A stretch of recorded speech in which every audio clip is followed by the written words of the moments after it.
কুট্টু এখন বিকেলে ঘুরতে বেরিয়েছে। ও দিদুনের হাত ধরে ধরে হেঁটে আসছে।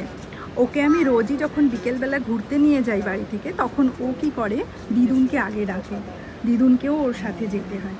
তো এখনও দিদুনের সাথেই ঘুরতে বেরোচ্ছে।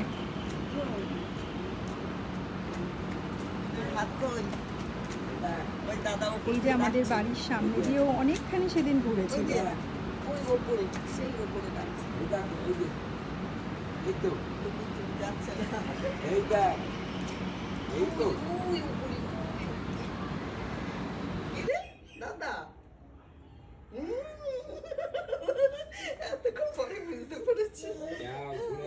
ঠিক আছে, চলো ঘুরে চলো।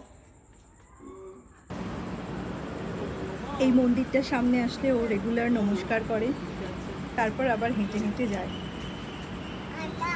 প্রায় আধ ঘন্টা ঘুরলো সেদিনও, কিছুতেই বাড়ি আসছিল না। অনেক জায়গায় এদিক ওদিক করে করে ঘুরে ঘুরে তারপর লাস্টে ফাইনালি বাড়ি এসেছে।